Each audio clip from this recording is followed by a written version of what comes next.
انسان کی حکومت تو بہت چھوٹی چیز ہے، اللہ کی حکومت بہت بڑی ہے۔ انسان کی حکومت بڑے کم وقت کے لیے آتی ہے، اللہ کی حکومت ازل سے قائم ہے، تا ابدالآباد قائم رہے گی۔ جب سے کائنات کو اللہ جل وعلا نے وجود بخشا ہے تو عرش پر استوا فرمایا ہے، قیامت اور بعد از قیامت تک اور ہر زمانوں میں حکومت اللہ تبارک و تعالیٰ کی ہی جاری و ساری ہے۔ اس لیے جب خلافت قائم ہوتی ہے تو وہ اللہ تبارک و تعالیٰ کی سنت کے مطابق ہوتی ہے، اور جو انسان کی جمہوریت قائم ہوتی ہے، جمہوریت کا کوئی موازنہ ہی نہیں ہے خلافت کے ساتھ، اس لیے وہ قائم ہی نہیں رہ سکتی، وہ کامیاب ہو ہی نہیں سکتی، ہمیشہ ناکام رہتی ہے۔ انسان کی حکومت کا اللہ تبارک و تعالیٰ کی حکومت کے ساتھ کوئی کمپیرزن ہی نہیں ہے، اس لیے انسان کی حکومت ہمیشہ ناکام رہتی ہے اور اللہ کی حکومت ہمیشہ قائم و دائم رہتی ہے۔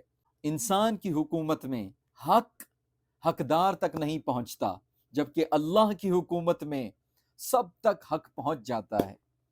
انسان کی حکومت میں آپ کو انصاف نہیں ملے گا، اللہ کی حکومت میں آپ کو ہمیشہ انصاف ملتا ہے۔ اللہ کی حکومت ہر وقت قائم و دائم ہے، اس کی سنت جاری ہے، اس کے فیصلے ہو چکے ہیں۔ کوئی شخص ہے جو رات کے بعد دن کے آنے کو روک سکے؟ کوئی ایسا شخص ہے اس پوری کائنات میں؟ تمام انسان مل جائیں اور تمام جنات مل جائیں، کیا سورج کو غروب ہونے سے روک سکتے ہیں؟ نہیں روک سکتے، کیونکہ یہ اللہ کی حکومت ہے۔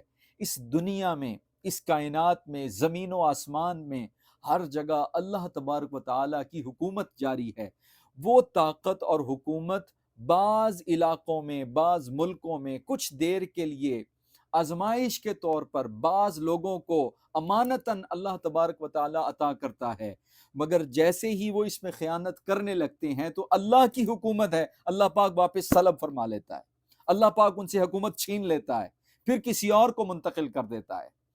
جب سے سیدنا آدم علیہ الصلوۃ والسلام اس دنیا میں تشریف لائے، آج تک جنہوں نے بھی ظلم کیا، جن کو کچھ وقت کے لیے حکومت اور طاقت دی گئی، جن لوگوں کو بھی اللہ تبارک و تعالیٰ نے حکومت دی، جب انہوں نے طاقت کا غلط استعمال کیا اور حقوق کو گراس روٹ لیول تک، ان کے حقداروں تک نہ پہنچایا اور ظلم کیا، زمین پر فساد پھیلایا، اللہ تبارک و تعالیٰ نے نہ صرف ان سے حکومت چھینی بلکہ انہیں نشان عبرت بھی بنا دیا۔ انسان کی حکومت کا اللہ کی طاقت اور حکومت کے ساتھ کوئی کمپیرزن ہی نہیں ہے، کوئی موازنہ ہی نہیں ہے۔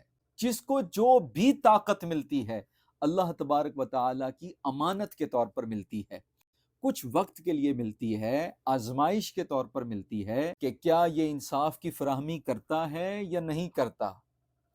اگر وہ ظلم کرتا ہے تو کچھ اسے ڈھیل دی جاتی ہے، وقت دیا جاتا ہے کہ سنور جائے، اگر وہ نہیں سنورتا تو اس کی حکومت بھی چھین لی جاتی ہے اور اسے نشان عبرت بھی بنا دیا جاتا ہے۔ انسان کا پیدا ہونا، پھر اس کا بلوغت تک پہنچنا، پھر اس کا عمر رسیدہ ہونا، پھر اسے موت آ جانا، اللہ کے حکم سے ہے۔ رزق کی تقسیم اللہ تبارک و تعالیٰ کے اختیار میں ہے، یہ اللہ کی حکومت ہے۔ سورج کا غروب ہونا اللہ کے حکم سے ہے، اور رات کے بعد دن کا پھر نکلنا، سورج کا طلوع ہونا، دن کے وقت روشنی کا ہونا اور رات کے وقت اندھیرے کا چھا جانا، یہ اللہ کے حکم سے ہے، اللہ کے اذن سے ہے، اللہ کے امر سے ہے، یہ اللہ کی حکومت ہے۔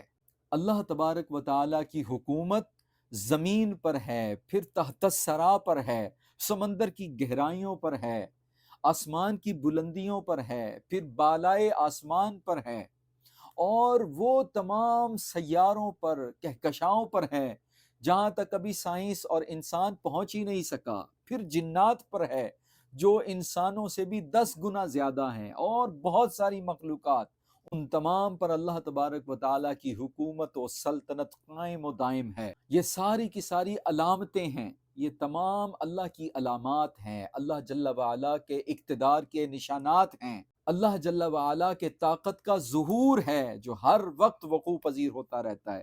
ہم تو اللہ کے حکم کے بغیر آنکھ بھی نہیں جھپک سکتے، سب کچھ اللہ تبارک و تعالیٰ کے ارادہ و اختیار میں ہے۔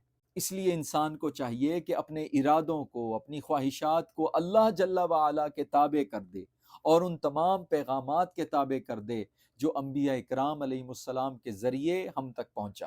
قرآن پاک یہ ساری باتیں کھول کھول کر بیان کرتا ہے، تفصیل کے ساتھ بتاتا ہے کہ اللہ جل وعلا کی طاقت کے آگے سرنڈر کر جاؤ، اللہ جل وعلا کی حکومت و سلطنت کے آگے سرخرو ہو جاؤ، سجدہ ریز ہو جاؤ۔ جو اللہ تبارک و تعالیٰ کے حکم کے آگے جھک جاتا ہے، پھر اللہ جل وعلا اسے دنیا کے آگے نہیں جھکنے دیتا۔ جو اللہ کا غلام بن جاتا ہے، اللہ تبارک و تعالیٰ پھر اسے کسی اور کا غلام نہیں رہنے دیتا، اسے آزاد کر دیتا ہے، وہ آزادی کے ساتھ زندگی گزارتا ہے۔ اللہ تبارک و تعالیٰ اسے اپنی ولایت عطا کرتا ہے، اللہ اس کا دوست بن جاتا ہے۔ الا ان اولیاء اللہ لا خوف علیہم ولا هم یحزنون۔ جب بندے کو اللہ کی دوستی مل جاتی ہے تو پھر اللہ جل وعلا اس کے تمام غم دور کر دیتا ہے، اس کے سارے خوف جاتے رہتے ہیں، وہ کبھی نا امید اور مایوس نہیں ہوتا۔ اللہ جل وعلا اس کی روح کو طاقت عطا کر دیتا ہے، اس کے ذہن کو کھول دیتا ہے، اس کے دل کو کشادہ کر دیتا ہے۔ یہ جہاں چیز ہے کیا، لوح و قلم تیرے ہیں، اسے لوح و قلم دے دیا جاتا ہے،